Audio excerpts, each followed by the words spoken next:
Hi friends, welcome to this latest podcast of the Nationalist View. And today we have with us again a very special guest, Dr. Sriparna Pathak ji. Dr. Pathak, thank you so much for being with us. And Thank you for having me. Dr. Pathak is an expert on Chinese affairs. She's one of the few scholars in India who are an expert in international relations and also can read, write, and speak Chinese very fluently. She's a prolific author. She's a faculty at OP Jindal Global University and teaches Chinese studies there. And she is also executive director of Center for Northeast Asian Studies in OP Jindal Global University. And we are going to talk about a very interesting statement which has been made by the Chinese foreign minister recently. After the United States started a tariff war and it imposed significant tariffs on China, the Chinese Communist Party held a meeting, and then the Chinese foreign minister he came out with a very interesting statement, and he said that the dragon and the elephant should dance together, which basically means that uh, they are referring to in international parlance, India is referred to as an elephant and China is referred to as a dragon. So China and India should work together to counter this US tariff war. So, Dr. Pathak, how do you look at this statement that these are the same Chinese who have been showing Arunachal Pradesh as a part of their territory, who have been hostile to us, who have been supporting Pakistan in United Nations, and now the dragon is saying that the dragon and the elephant should dance together. So, what's your take on this? It's a very interesting question, but as you said, the backdrop clearly is increasing tariffs from President Donald Trump under Trump 2.0, and as of March 2025, President Donald Trump's approach builds actually on his first term strategies. There's been a humongous tariff escalation against China because he has reinstated, he has intensified tariffs on Chinese imports. In February 2025, he imposed an additional 10% tariffs on Chinese goods, which have become effective from February 4th, 2025. He plans to scale up to 60% across all imports. And the goal is basically to bolster American production while making Chinese products costlier, right?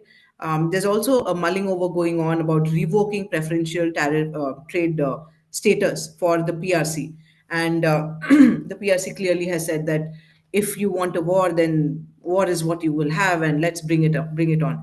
But beyond that statement which China makes, trying to showcase itself as all powerful, the fact also is that one needs to look at what it's actually trying to do with other countries so that its economy doesn't come crumbling down. And to have some sort of a cushion against all of these policies which are aimed against China. China is now actually looking at India. This is not the first time it has happened. It's happened earlier also. Whenever the Chinese economy is in trouble, it will look at India. But the question here is, what does India gain if the dragon and the elephant have to really dance? What does the elephant really gain? First of all, elephant is a very stereotypical description of India. So let's just stick to China and India. What does India really gain? Because India has had a trade deficit with China for about 2 decades now, if not more. In fact, India's trade deficit with China in 2024 was 85.1 billion US dollars, which is India's largest trade deficit with any partner. Imports from China increased, exports to China decreased, and India's trade deficit with China has expanded 11.1% over the last decade. Its trade surplus with the US has actually increased 9.8%. So it actually is better for India to trade with a partner, which is the US, with which it has a trade surplus. What does India really gain? So these narratives are thrown up that China should partner with India, India should partner with China. If you remember, even during the Galwan Valley clash, none of which has completely settled down yet, Chinese foreign ministry kept telling India that look at the larger picture, cooperate economically. What does India really get by cooperating economically? The Chinese economy just gets stronger and stronger and stronger at the expense of the Indian economy. Even this year, now that Taiwan's Foxconn has actually started producing in India and India is partnering with Taiwan for mutual benefits, all the Chinese workers who were employed by Foxconn, by Taiwan's Foxconn, and were working in India, they either have been recalled by PRC or additional commissions for additional laborers to work in the Indian economy as part of Taiwan's Foxconn, those permits are not being given. So clearly, China wants to benefit at India's expense. What does India really get? Why should India even think of economic cooperation with China? Because A, our trade deficits never really get resolved. B, China wants us to be at least taking in some of the shocks which it would suffer when President Donald Trump slaps additional tariffs or revokes preferential trade treatments which is given out to the US. I would like to bring in one thing. Why is it that India always has a trade deficit with China? India has a trade surplus with the most powerful economy of the world, which is the US. But why is it that India has a trade deficit with China per se? One might say that, oh, comparative advantage. Chinese goods are much better. Fair enough. But it's not like Indian goods do not have any sort of comparative advantages. There are several segments in which India's economy or India's goods have an advantage. But there are humongous numbers of tariffs as well as non tariff barriers in the Chinese market against Indian products. These vary by product category. These are influenced by protectionist policies. China says they are safeguarding domestic industries. So why should India not safeguard its domestic industry? The logic should be the same, right?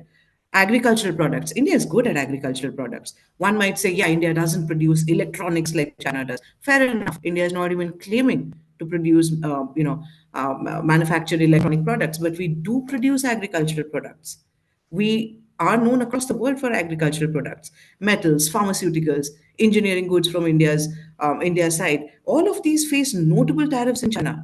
Just to give you an example, since I talked about agriculture, agricultural exports like rice, sugar, dairy products, they encounter high tariffs, sometimes ranging from 30% to 65%, depending on the product.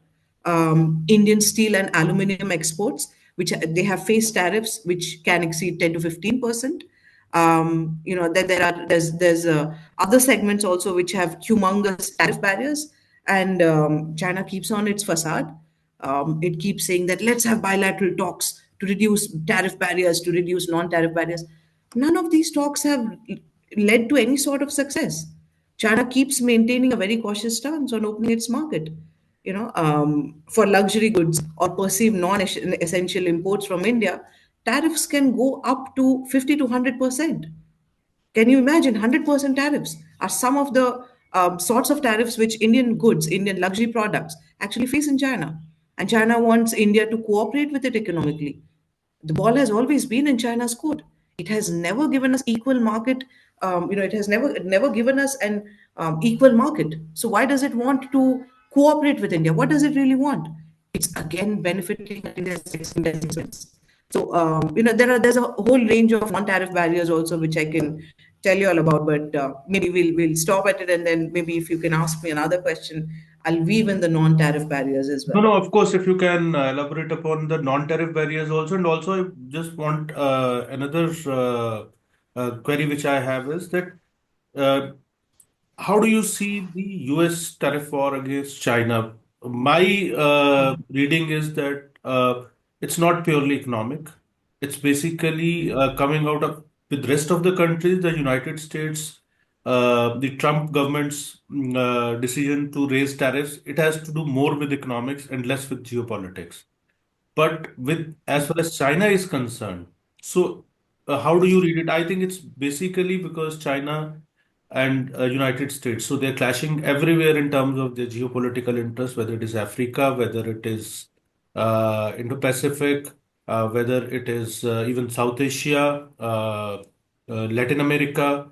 So, how do you see this? And also, if you can elaborate upon as you were talking about the non-tariff barriers. Right. So just to first take the question on whether Donald Trump's tariffs are economic in nature against China. See, when Donald Trump came back to power, Trump 2.0 is all over again about MAGA or Make America Great Again. So in that, of course, getting jobs back from these Asians or outsiders figures that is important. But what he's also looking at is to reduce illegal migration. He's also looking at stopping China from producing fentanyl to the United States. It's been a significant bone of contention because there's this US opioid crisis which has been fueled by China. China keeps refusing to take responsibility for it. But then, that's a huge source of concern. So, economically, look, China wants 2025 is an important year because China also has a lot of plans which will apparently, have some sort of fruition in 2025, and they see themselves as the power which will overtake the United States. Donald Trump won't really want that because he's the leader of the most powerful state in the international system, which is why he wouldn't really want that, rationally speaking.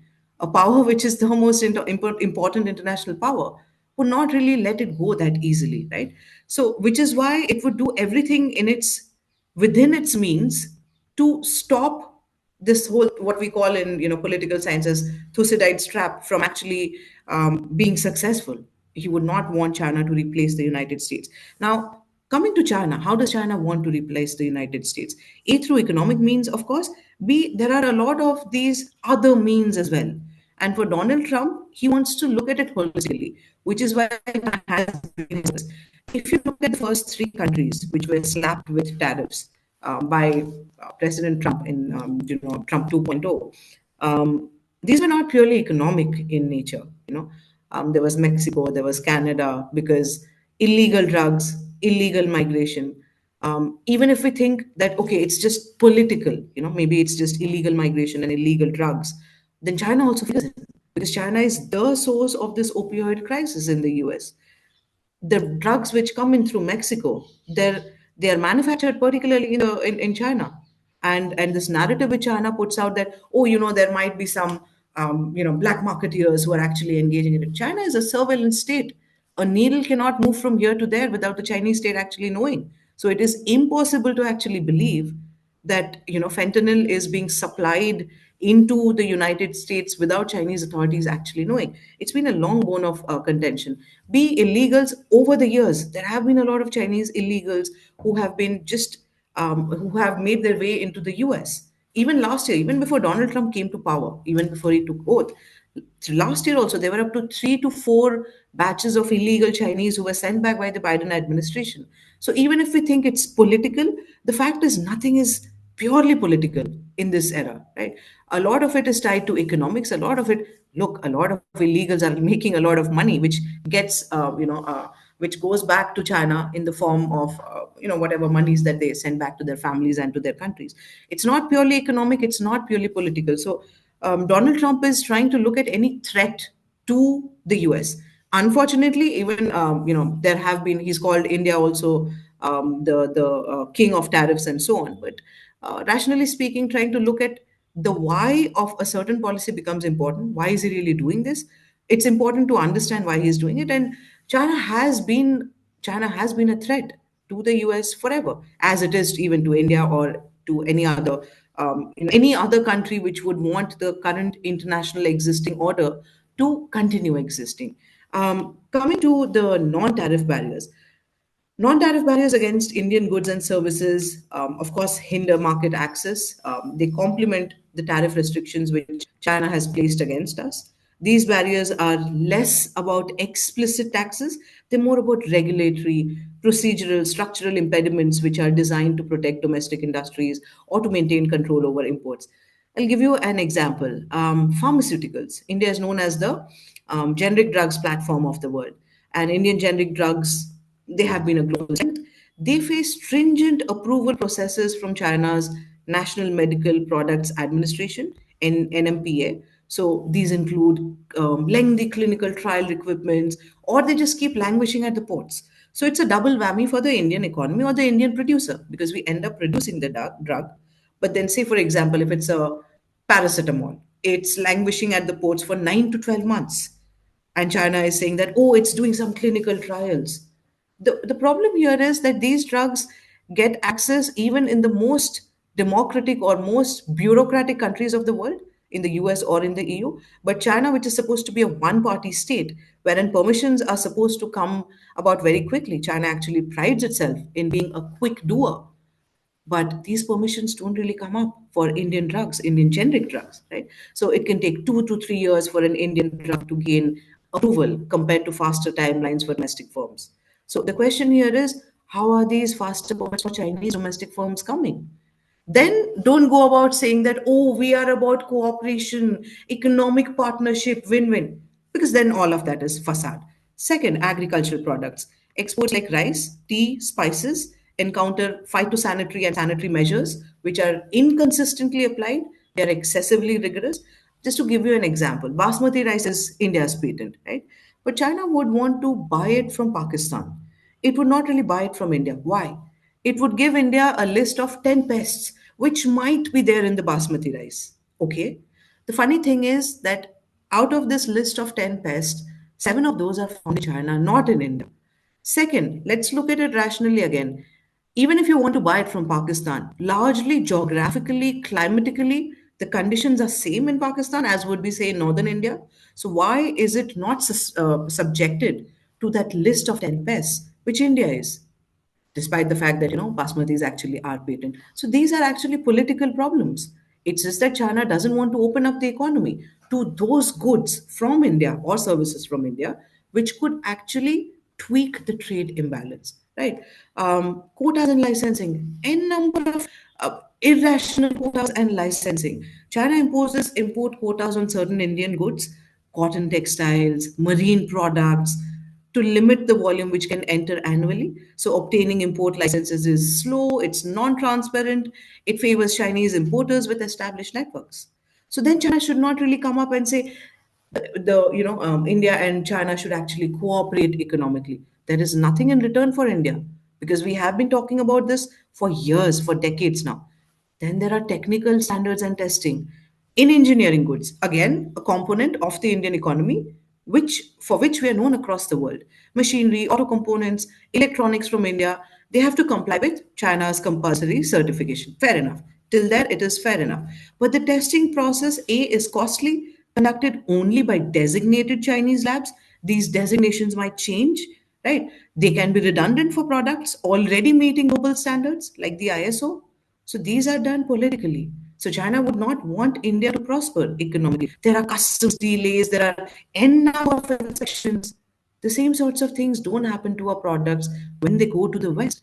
Then there are subsidized local preferences and so on. Even in services, when India has an edge, our service providers face humongous number of uphill battles in the Chinese economy. So what exactly should India look forward to getting when China says, let's cooperate? For about 2 decades, we are suffering a trade imbalance. China has never done anything. It's not like the Indian government doesn't complain. It's not like Indian industrialists don't complain. It's just that we are never heard.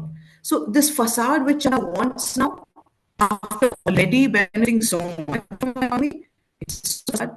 And hopefully, India does not fall to this sort of facade ever again. So one last question, Dr. Pathak. Do you think that this tariff war between US and China, so as you had mentioned earlier that US is the biggest trading partner, kind of a biggest one of the biggest trading partner, and then India has a surplus trade with them. So though India is also facing the brunt of this tariff war, but if this tariff war between China and US goes on the way it is going, so India can actually basically benefit from it because there'll be a lot of space in the US market which actually India can capture. Hmm. Again, it's going to be very difficult given that Donald Trump wants to focus completely on his own economy. He's it's Donald Trump is unpredictable, which is why it's difficult to really understand how much of cooperation would he want. So one can only try and read the signals. That being said, cooperation with China is not the way forward. Would there be some lacuna which emerges for India to actually fill in? There would be. But I think first and foremost, what our government is trying to do is to ensure that we don't get slapped with as many tariffs as, say, these antagonistic countries, as seen by Donald Trump, are getting slapped with, which is why there are these mullings over on zero tariff for zero tariff, wherein India and US would identify certain products where there would be zero tariffs for zero tariffs and so on. These are the sorts of things which Indian economy or India has not done for the others, or at least at such a large scale. Even before Prime Minister Modi's visit to the US, one product category wherein we reduced tariffs was Harley Davidson, right? I think the first thing which India will have to safeguard against is not to let US tariffs hit us too hard. I don't think US tariffs would hit India as hard as they would hit China. Even beyond tariffs, even last year or last to last year, there was this strategy which is practiced largely by business firms from across the world.